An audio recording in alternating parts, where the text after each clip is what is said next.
For decades, Australian servicemen and women have been exposed to aviation fuels as part of their day-to-day jobs. Now there's growing evidence that those fuels are toxic and cause long-term health effects.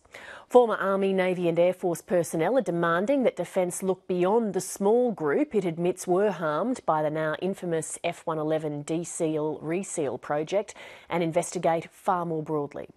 Dan Oakes and Sam Clark have the story. So this is the kind of drum you use then, Mick? This is exactly what we used to use, and there were two side by side and two mirror image on the other side. Every day, Michael Connolly spent training on the firing range as a member of the crack SAS counter-terror unit ended the same way, up to his elbows in aviation fuel. Did you have any protective gear at all? No, we just use our overalls, similar to this.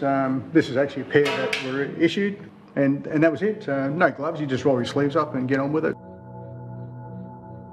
But just as Connolly and his mates were plunging their arms into the fuel unprotected, their Air Force colleagues were being told to use a full-face respirator, apron and gloves when using jet fuel. Did it surprise you to find out that around about the same time you were using it for this purpose, the Air Force was advising people not to come into contact with it at all and certainly not to use it for cleaning weapons? Oh, very much so. Mick Connolly was diagnosed with a rare blood cancer in 2007, which causes his body to produce too many red blood cells.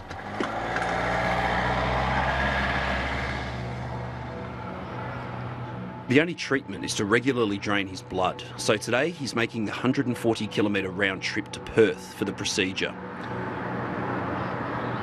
He also takes medication daily for depression and anxiety.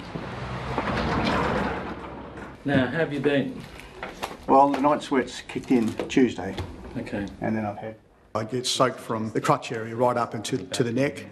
I get breathless, even when I speak. For a period there, I would get severe headaches that would last for weeks, not go away. And they're just some of the things, yeah. Michael Connolly's condition has been linked in scientific studies to benzene exposure. It's a component of jet fuel used by the Australian Defence Force for decades. I'm able to withstand having blood taken off normally. Connolly says he is speaking up because he wants Defence to acknowledge that personnel were exposed to harm by jet fuel. Irritable bowel syndrome, diverticulitis, forgetfulness, disturbed sleep patterns, depression, anxiety, vision problems, and was struck with a case of Bell's palsy, which I attribute to the benzene and the fuel exposure as well.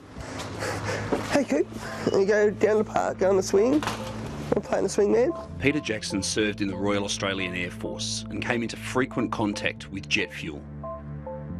I was in the movements trade, loading and unloading of military aircraft, C-17s, Hercs, King Airs, that like, and also refuelling aircraft, Hornets, Hercs, C-17s, and that as well. In 2012, Jackson was depressed, having trouble sleeping, and was racked by headaches. He went to the medical officer. And I tried to bring up the fuel, but I was told by a senior MO that because I wasn't female, I didn't work on the F-111 reseal, deseal programs, and that I wasn't working in confined space, that it wouldn't have had an effect on me. 15 years ago, Defence and the Commonwealth Government were forced to admit that some personnel who'd worked inside F-111 fuel tanks were made sick by their work. We accept a responsibility to those who may have been detrimentally affected. The Government and Defence insisted that the number of people affected was limited to those who had been exposed to solvents and sealants, not to jet fuel generally.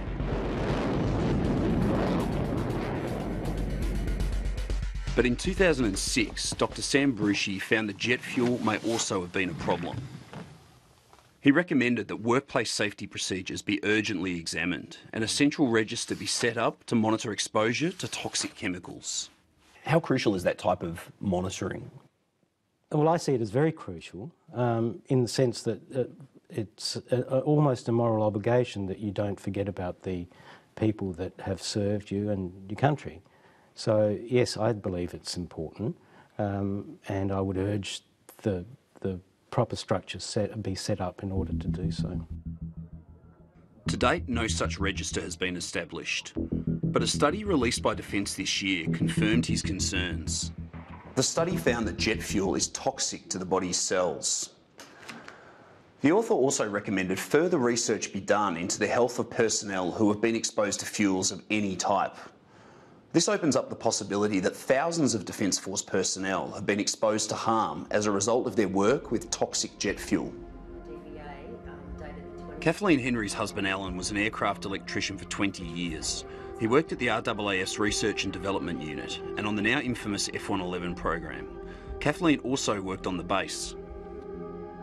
He was exposed to MEK, or methylethyl ketone, trichloroethylene, mil-spec, Texolve, Allodyne, aviation gasoline, aviation turpentine, and endless numbers of other chemicals that were just used on a day-to-day basis within the service.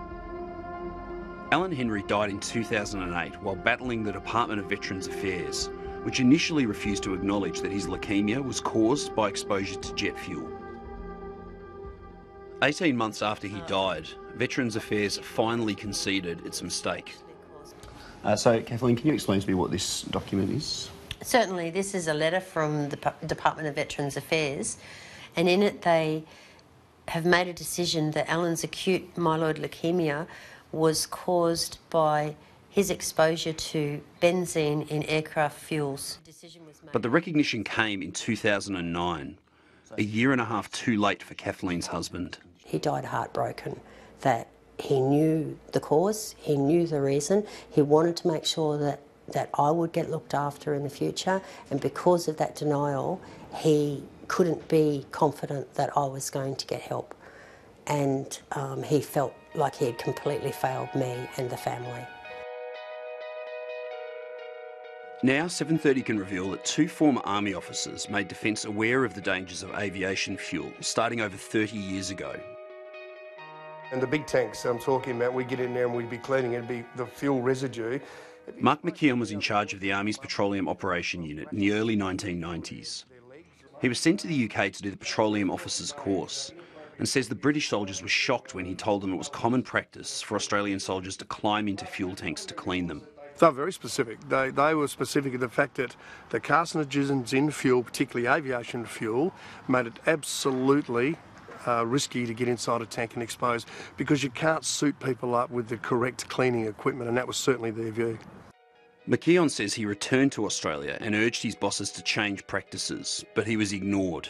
I pleaded my case, but in the ethos of the Army, once you plead your case and you're told to go and do what you have to do, you go back and you do your job. So I went and did as I was told to do, and I started climbing into tanks and cleaning them as well. So I exposed myself knowing full well that we have potential long-term risks. Mark McKeon's warning to Defence about exposing soldiers to jet fuel wasn't the first. 15 years earlier, Army officer Bob Ney had completed the same petroleum course in the United Kingdom. He too raised concerns, but when he moved on, they were soon forgotten. Put it in simple terms, I was flabbergasted, because here were these people being trained for 18 months coming back to Australia, and basically a lot of this information wasn't being passed on. Defence acknowledged less than optimal work practices with fuel may have affected personnel beyond those that worked on the F-111s, but said that safety had now been improved. It refused to commit to investigating the effects of exposure on the thousands of current and former personnel who worked with jet fuel, saying it was waiting for the results of further research. 7 years after her husband, Alan, lost his battle with leukaemia, Kathleen Henry is still fighting. She says the time has come for Defence to acknowledge the harm caused by jet fuel. For Kathleen and dozens of other veterans and their families, anything less than a full investigation by Defence will be viewed as a betrayal. We all joined the service to serve this nation, to stand with pride for our country. And if the service that we undertook cause us debilitating harm, then there has to be recompense. And the recompense has to come either from the government or from the industries that have created toxic chemicals without checks and balances.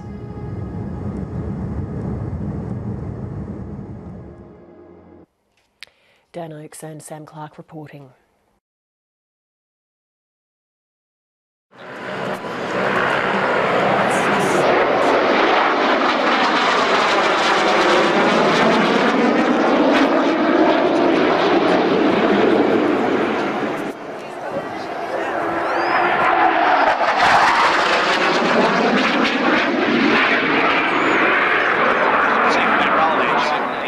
What that does is keeps a lot of pressure on the lower half of your body around the legs and stomach.